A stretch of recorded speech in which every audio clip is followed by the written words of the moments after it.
बीच शहर में इस राक्षस बाप को फांसी पर लटका दिया जाए। ऐसा बड़ा राक्षस है कि जिसने अपनी बेटी का ही मतलब सुहाग उजाड़ दिया, जिसने अपनी बेटी को विधवा कर दिया। मोहब्बत करना कोई गुनाह नहीं है। कनुप्रिया ने जो भी किया था एकदम सही किया था। तो इस राक्षस को बीच दरभंगा शहर में बेता चौक पर इसको फांसी पर लटकाना की मैं मांग करता हूँ। हमारे समाज में, हिंदू समाज में अभी भी कितना ज्यादा जात पात का जहर भरा हुआ है। ब्राह्मण, पिछड़ा, अति पिछड़ा, ये अभी भी समाज में चल रहा है और इसी की वजह से खून खराबा जो है और भी बिल्कुल। उसकी बेटी ने, कनुप्रिया ने मतलब प्रेम विवाह कर लिया एक मंडल जाति के लड़के से, मतलब पिछड़ी जाति के लड़के से। जो भी ऐसा राक्षसी काम करे जैसा इस झाजी ने किया है, तो उसको बीच चौराहे पर फांसी पर लटका दिया जाए तो लोगों में खौफ पैदा होगा जी। जो कि कॉलेज कुछ दिन पहले तक था, लेकिन अब वहाँ पे जिस तरीके से मर्डर हुआ है, पूरा जो खून है इधर छितिर भितिर हो गया। उसके बाद जो लड़की है वो लगातार यही कह रही है कि अगर 5 सितंबर को मेरे पिता,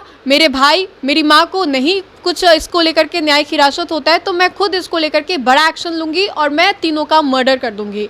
ये तनुप्रिया के द्वारा कहा गया है। मामला दिन प्रतिदिन बढ़ता ही जा रहा है। अंदर की बातें हम जानेंगे और बातचीत करने के लिए हमारे साथ पूर्व IPS ऑफिसर अमिताभ सर हैं।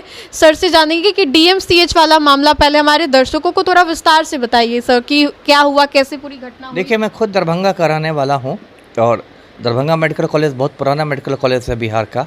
और वहाँ घटना हुई है कि एक ब्राह्मण है, कोई झाजी है, उसकी बेटी ने, कनुप्रिया ने मतलब प्रेम विवाह कर लिया एक मंडल जाति के लड़के से, मतलब पिछड़ी जाति के लड़के से।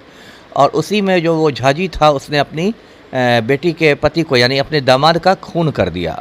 तो ये तो बहुत मतलब गलत काम हुआ है और मैं मांग करता हूँ कि बीच शहर में इस राक्षस बाप को फांसी पर लटका दिया जाए, जो ऐसा बड़ा राक्षस है कि जिसने अपनी बेटी का ही मतलब सुहाग उजाड़ दिया, जिसने अपनी बेटी को विधवा कर दिया। तो इस राक्षस को बीच दरभंगा शहर में बेता चौक पर इसको फांसी पर लटकाना की मैं मांग करता हूँ। और इससे ये भी पता चलता है कि हमारे समाज में, हिंदू समाज में अभी भी कितना ज़्यादा जात पात का जहर भरा हुआ है। लोग कहने के लिए 21वीं सदी में रहते हैं, लेकिन जो उनकी मानसिकता है वो अभी भी 13वीं सदी से आगे नहीं बढ़ी है। और ये उन लोग के लिए भी आँख खोलने वाली घटना है जो हिंदू राष्ट्र का ढोल बजाते हैं, क्योंकि हिंदू लोग मतलब जाति के नाम पर खून का प्यासा हो जाते हैं। मतलब ब्राह्मण, पिछड़ा, अति पिछड़ा, ये अभी भी समाज में चल रहा है और इसी की वजह से खून खराबा जो है और भी बिल्कुल। ये इन लोगों के लिए भी मतलब आँख खोलने वाली बात है जो हिंदू राष्ट्र का ढोल बजाते हैं और लगता है कि हिंदू राष्ट्र बनाने से भारत महान हो जाएगा। तो हिंदू समाज में इतना कचरा है, इतना ऊंच नीच है, इतना जात पात है कि उस झाजी की बेटी ने एक हिंदू से ही शादी की थी, लेकिन वो एक अलग जाति का हिंदू था, तो इसलिए उसके राक्षस बाप ने अपनी बेटी का सुहाग उजाड़ दिया। तो ये बहुत गलत बात है। मोहब्बत करना कोई गुनाह नहीं है। कनुप्रिया ने जो भी किया था एकदम सही किया था और लोगों को जात, नई पीढ़ी जो है, युवा पीढ़ी, उसको जात पात को तोड़ के धर्म की दीवारों को तोड़कर शादी करनी ही चाहिए। उसमें कोई बुराई नहीं, अच्छी बात है। लेकिन उसका बाप राक्षस निकल गया, ये बहुत। आप ये कह रहे हैं तो बहुत सारे लोग आपका भी विरोध करेंगे, कहेंगे कि बेटी को बहका रहे हैं या बेटी को ये लोग ऐसा बात। देखिए, उस विरोध की मैं परवाह नहीं करता। मुझे कोई चुनाव नहीं लड़ना है, मुझे कोई वोट बैंक नहीं बनाना है ना। मैं तो वही बात कहूँगा जो खरी बात है।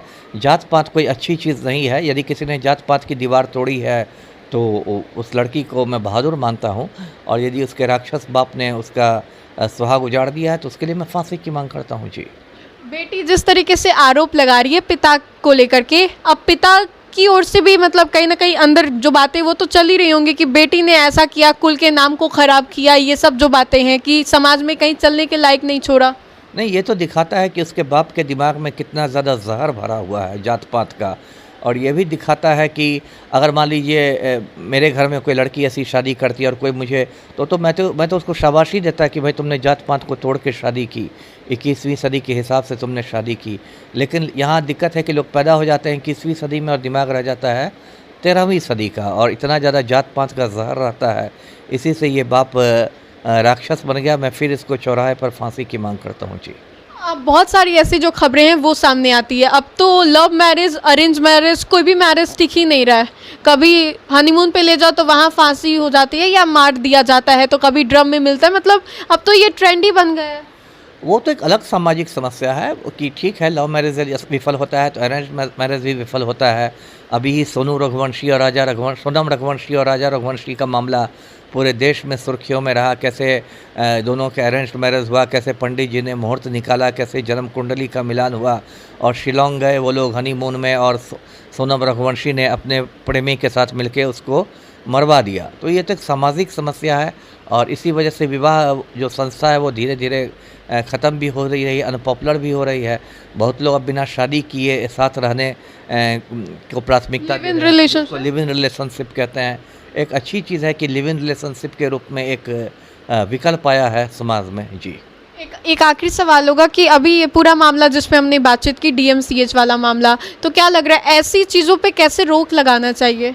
रोक तो एक तरीका यही है कि समाज में अवेयरनेस लाया जाए, लोगों को बताया जाए कि ये जात पात और ये सब कितनी बुरी चीज़ है। वो तो एक समाज सुधार के जरिए होगा। और दूसरा यही है कि जो भी ऐसा राक्षसी काम करे जैसा इस झाजी ने किया है तो उसको बीच चौराहे पर फांसी पर लटका दिया जाए तो लोगों में खौफ पैदा होगा। जी चलिए, तो DMCH वाले मामले को लेकर के हमने बातें की, किस तरीके से ये मामला जो है दिन प्रतिदिन और भी ज़्यादा तुल पकड़ता जा रहा है। तो फिलहाल के लिए इस खबर में इतना ही। सहयोगी मंटू के साथ मैं राजनंदिनी, देशवा न्यूज़ पटना।